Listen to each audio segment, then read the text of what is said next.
Hello viewers, Niño பார்க்க போறது Attack on Titan episode 35 part 2.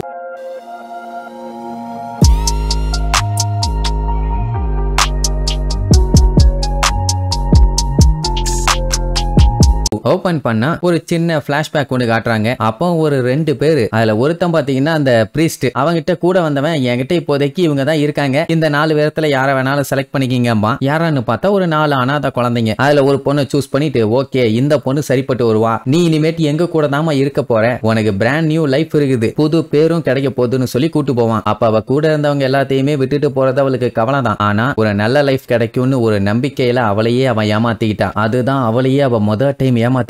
இது வேற யாரும் இல்ல, யுமீர் தான். அவளை கூட்டு போய் ஒரு கல்ட் கும்பல் மாதிரி இருக்காங்கன்னு வைங்களேன், அவங்களுக்கு முன்னாடி உட்கார வச்சு, இவங்க தான் லேடி யுமீர், நம்ம கிங்கோட சக்சஸர், இவங்க தான் இனி நம்ம எல்லாத்தையுமே வழி நடத்த போறாங்க அப்படி இப்படின்னு சொன்ன உடனே அங்க இருந்த எல்லாத்துக்குமே அவ்வளவு சந்தோஷம். இத்தனை பேர் இவ்வளவு சந்தோஷமா பாக்குறத இப்பதான் இவ எக்ஸ்பீரியன்ஸ் பண்றான். அதுவே அவளுக்கு புதுசா இருக்குது. அதுக்கப்புறம் நல்லா சாப்பாடு, தூங்குறதுக்கான இடம்னு ராஜ வாழ்க்கை தான். இவளை எல்லாருமே கடவுளாவே பார்க்க ஆரம்பிச்சிட்டாங்க. அவளுக்கு அப்படி ஒரு ராஜபோகமான வாழ்க்கை, எந்த ஒரு கஷ்டமும் இல்லாம கொஞ்சம் கொஞ்சமா வளர ஆரம்பிச்சா. இப்படி எல்லாமே அவ லைஃப்ல நல்லபடியா தான் போயிட்டு இருந்துச்சுன்னு வைங்களேன். அப்போ ஒரு நாள் திடீர்னு மிலிட்டரி போலீஸ் எல்லாம் வந்து அங்க இருக்க எல்லாத்தையுமே அரெஸ்ட் பண்ணுவாங்களா. அப்போ இவளை சின்ன வயசுல இருக்கும்போது கூட்டிட்டு வந்தானே ஒருத்தன், அந்த கிறுக்கு பையன் என்ன பண்ணிட்டான், அந்த சோல்ஜர்ஸ் கிட்ட இந்த பொண்ணு தான் எல்லாத்துக்கும் காரணம், நாங்க அவளை நம்பணுமே தவிர மத்தபடி நாங்க எந்த தப்புமே பண்ணல அப்படி இப்படின்னு சொல்லி அவன் மேல பழிய தூக்கி போட்டுருவான். சோல்ஜர்ஸ் இந்த மாதிரி வந்தது அரசாங்கத்துக்கு எதிராக ஏதோ செய்யறாங்க அப்படிங்கிற மாதிரி தான். சோ இப்போ கன் பாயிண்ட்ல மாட்டிட்டா. அவ்வளவு நாளா சொகுசு வாழ்க்கையை வாழ்ந்துட்டு கடைசியில கன் பாயிண்ட்ல வச்சு இந்த மாதிரி நிப்பாட்டினா அவளுக்கு எப்படி இருக்கும். சுத்தி இருக்க எல்லாருமே பயந்து நடுங்கிட்டு இருப்பாங்க. அதுல ஒரு பொண்ணு இல்லன்னு சொல்லுன்னு ஹிண்ட் கொடுக்கும். அவன் எனக்கு தெரியாதுங்க, அந்த மாதிரிலாம் நாங்க எதுவும் பண்ணலன்னு சொல்லியிருந்தா வேலை முடிஞ்சிருக்கும். ஆனா இவன் என்ன பண்ணிட்டா,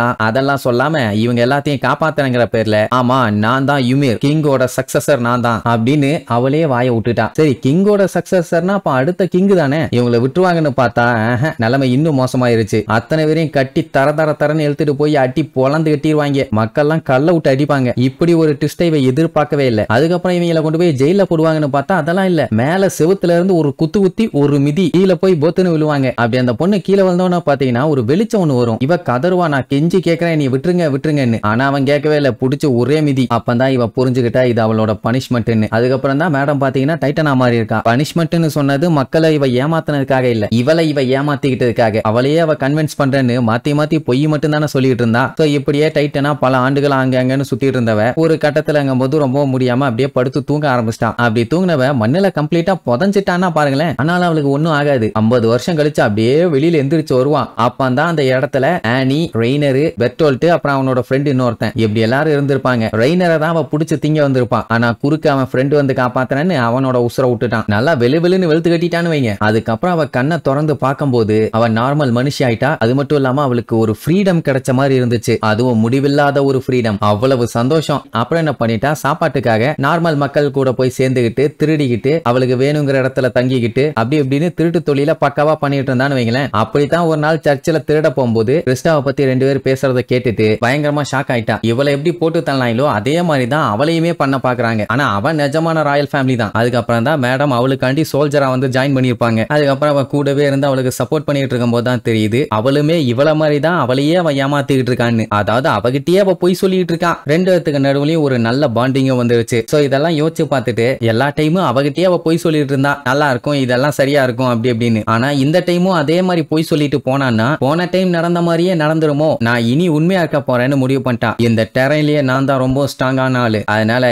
என்னால அவளை காப்பாத்த முடியும்னு சொல்லிட்டு பெர்டோல்ட்டோட கண்ணை மறைச்சிட்டு இருப்பாளா. ஏமா என்ன பண்றேன்னு கேட்டா, என்னால இந்த ஏரியால அவளை போய் காப்பாத்த முடியாதுன்னு நினைக்கிறியா, வாய்ப்பே இல்லன்னு சொல்லும் போதே கண்ணா பின்னான்னு மரத்துல எல்லாம் இடிச்சு கீழே விழ போவாங்க. Just miss. யுமீர் பேசாம இரு, நம்ம கீழே வந்துருவோம், அதுக்கப்புறம் டைட்டன்ஸ் எல்லாம் நம்மளை வச்சு செஞ்சிருங்கன்னு சொல்லுவானா. ஒன்னும் பிரச்சனை இல்ல, நான் டைட்டனா போய் எல்லாத்தையும் கவனிச்சுக்கிறேன், எனக்கு தெரியும் உங்க எல்லாத்த விடையும் நான் வீக்கான டைட்டன் தான். ஆனா இந்த ட்ரீஸ்களுக்கு நடுவுல என்னால வேகமா மூவ் பண்ண முடியும். ஏன் இப்ப நினைச்சா கூட உனக்கு பின்னாடி இருக்கானே எரனு, அவனை காப்பாத்தி கொண்டு போய் திருப்பி சர்வை காப்ஸ்லயே என்னால கொடுக்க முடியும். எனக்கு இப்போ கிறிஸ்டா வேணும், அவளை காப்பாத்த நீங்க ஹெல்ப் பண்ணலன்னா நான் உங்க பிளான் எல்லாத்தையுமே தரமட்டமாக்கிடுவேன். என்ன ஓகேவான ஒண்ணு. ரெய்னர் அதெல்லாம் செட் ஆகாது, பிரச்சனை ஆகும்னு எவ்வளவோ பேசி பார்ப்பான். ஆனா அவ கேட்கற மாதிரி இல்ல, அவளுக்கு கிறிஸ்டா வேணும், அவளை இவ தான் பத்திரமா பாத்துக்கணும். சரி என்னதான் பிளான் பிளான் வச்சிருக்கான்னு கேட்டா இவ போய் அவங்க கூட அங்க சண்டை போட்டுட்டு இருந்தான்னா அந்த கேப்ல எஸ்கேப் ஆறது ஈஸி தான் அப்படி இப்படின்னு என்னென்னமோ சொல்லுவா. இவனுக்கும் அவ கத்திட்டே இருந்தவன என்ன சொல்றதுனே தெரியல. கட் பண்ணா இங்க நம்மளுக்கு டைட்டன்ஸுங்க ஊறப்பட்டது கூட சண்டை போட்டுட்டு இருப்பாங்க. எத்தனை வரும்னு நினைக்கிறீங்க?